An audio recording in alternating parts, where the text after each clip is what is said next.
Good morning. I hope you are having a wonderful Christmas season. And that's what we're going to talk about today. What is the true biblical image of Christmas? Is it the Charlie Brown Christmas where Linus gives his famous speech describing Christmas with the baby in the manger and the shepherds coming? Or is it really something else? That's what we're going to talk about this morning.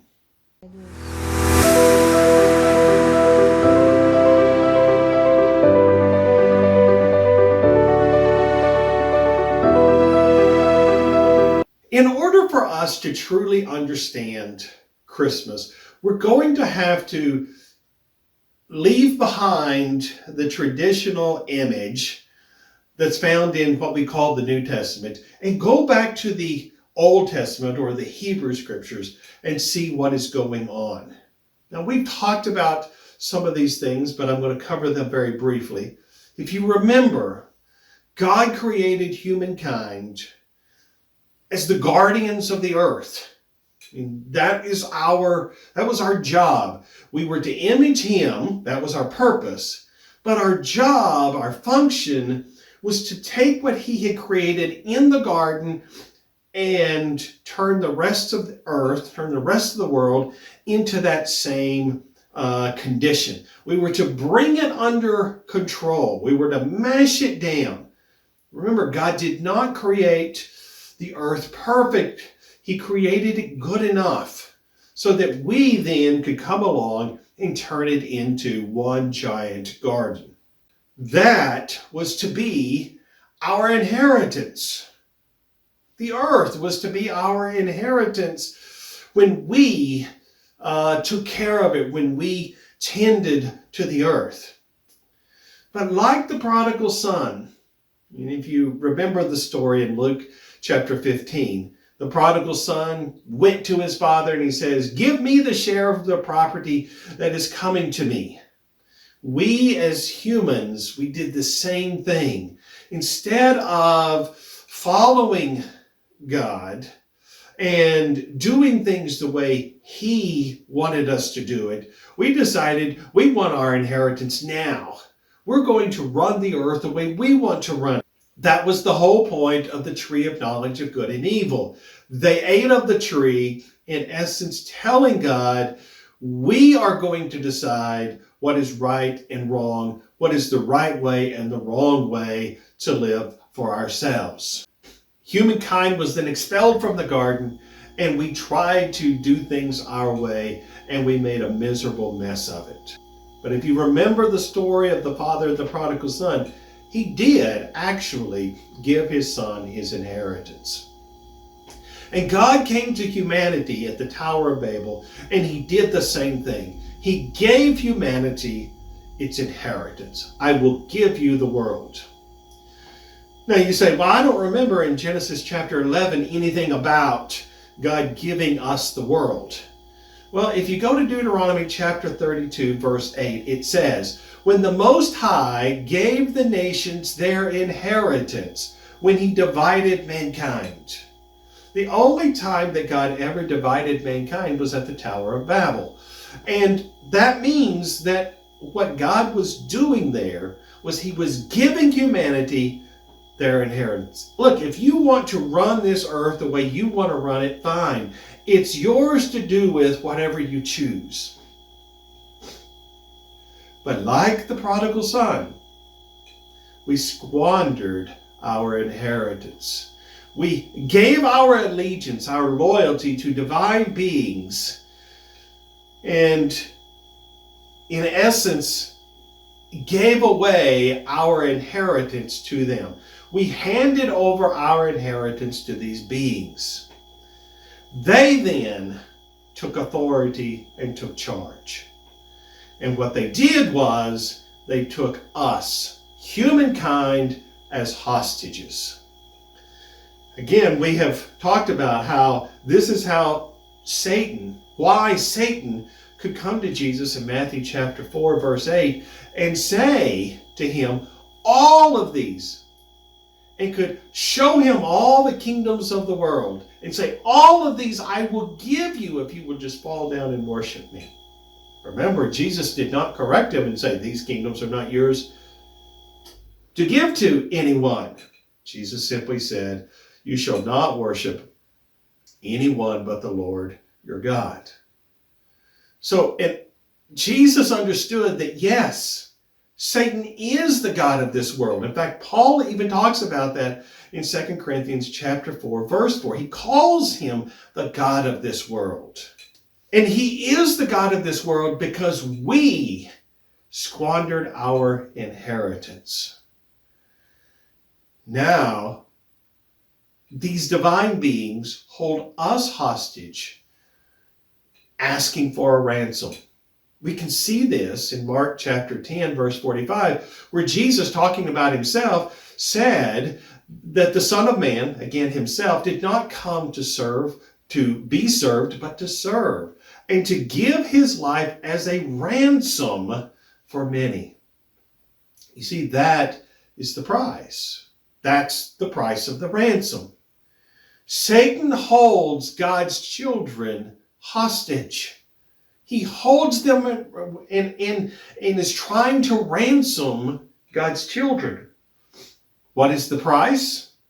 The price is Satan to either be elevated above God or to lower God down so that he is lower than Satan. That's the price. We saw that again in Matthew chapter 4 when Satan actually described the ransom. He said, I will give you your children if you will fall down and worship me. That's the price. But folks, we are unable to get out of this bondage ourselves. Paul talks about in Romans chapter 6, beginning of verse 17, he says, but thanks be to God that you who were once slaves of sin have been set free. Have been set free from this bondage. Someone had to come and free us because of our poor decision to squander our inheritance. You see, folks, that's the story of Christmas. The story of Christmas is the story of emancipation. It's the process of being set free. We have this picture in the Old Testament, in the Hebrew Scriptures. We need to understand that when God gave the nations their inheritance, he kept a family for himself. That was Abraham's family, his offspring. And it talks about, if you go back to Deuteronomy 32, only instead of verse 8, it's verse 9. It says, but the Lord's portion is his people, Jacob, his allotted heritage. God kept a family to himself. And Jacob was part of that heritage that was set aside for God. We can see in the Old Testament, in the Hebrew Scriptures, that at some point, Jacob and his family have moved to Egypt. Now, sometimes we have the idea that they were taken hostage, they were taken captive, and they were brought to Egypt to be slaves, but that's not the case. The Scripture does not say that they were brought to Egypt as slaves. The Scripture says they came on their own accord because life was going to be so good. We can see that in Genesis chapter 45, where Pharaoh is talking to Joseph, who is Jacob's son, and he tells Joseph, tell your brothers to come to Egypt. Tell your father to come to Egypt, and I will give you the best of the land of Egypt. You will eat the fat of the land. You see, folks, they came to Egypt because life was going to be great for them. The problem is they again squandered that inheritance by giving themselves over to the Egyptian gods. Now, God came to them one day and he said, do away with all of this Egyptian God stuff and come back with me to the land that I will give you. And you may again say, well, I don't remember that in the story. If you go to Ezekiel chapter 20, beginning in verse 5, it tells this entire story. Beginning in verse 5, on that day when I chose Israel, I swore to the offspring of the house of Jacob. Israel and Jacob are the same person, just two names for the same person. Making myself known to them in the land of Egypt. This is the time when they were living in Egypt. That's what God is talking about here in Ezekiel. That he came to them. He made himself known to them while they were living in Egypt. And I swore to them, saying, I'm the Lord your God. On that day I swore to them that I would bring them out of the land of Egypt into a land that I had searched out for them, a land that was flowing with milk and honey, the most glorious of all the lands. And I said to them, cast away the detestable things your eyes feast on, every one of you, and do not defile yourself with the idols of Egypt. I am the Lord your God. So what do we see? God said he came to them while they were in Egypt, and he told them to do away with the idols, the allegiance, the alliance, the loyalty that they had made to these gods in Egypt, and to return back to him and come and live in the land that he had chosen for them. Now, it sounds like a pretty good deal, land flowing with milk and honey. But in verse 8, that's not what it says they did. It says in verse 8, but they rebelled against me and were not willing to listen to me. None of them cast away the detestable things their eyes feasted on, nor did they forsake the idols of Egypt.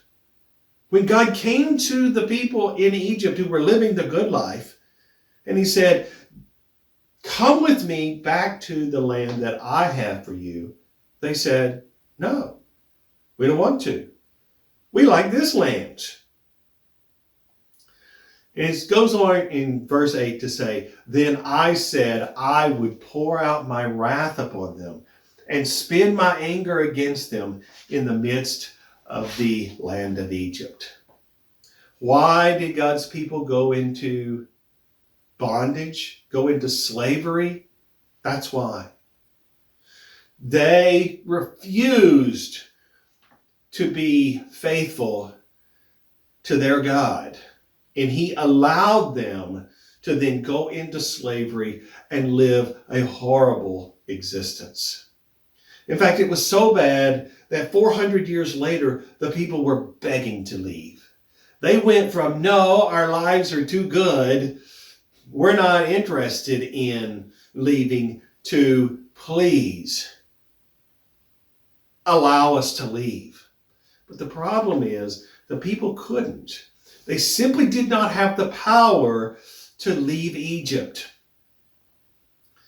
And in Exodus chapter 2, beginning in verse 7, when God was speaking to Moses, telling him what he was going to do to help his people in Egypt, God said, I have surely seen the affliction of my people who are in Egypt. I have heard their cry because of their taskmasters. I know their sufferings, and I have come down to deliver them out of the hand of the Egyptians. You see, the story there is an emancipation story. They, because of their bad decision, were held bondage. They were held in slavery to the Egyptians. Just like all humanity, that is a picture of all humanity. We, because of our bad decisions, had become enslaved to Satan and his forces. And the story of God coming and rescuing his people out of Egypt was an emancipation story. Why Christmas? The same reason that the Jewish people celebrate Passover. Because both of those stories are emancipation stories. They have the same reason. We gave up our inheritance. We became enslaved to our new gods. And it was all because of our bad decisions that we found ourselves in that position. And Christmas is the God of the universe saying, I have surely seen the affliction of my people. I have heard their cries. I know they're suffering, and I have come down to deliver them.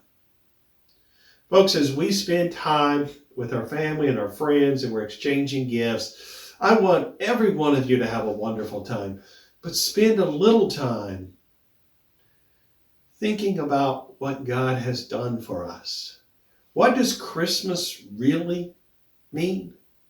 Christmas really means I no longer have to be enslaved to the gods of this earth.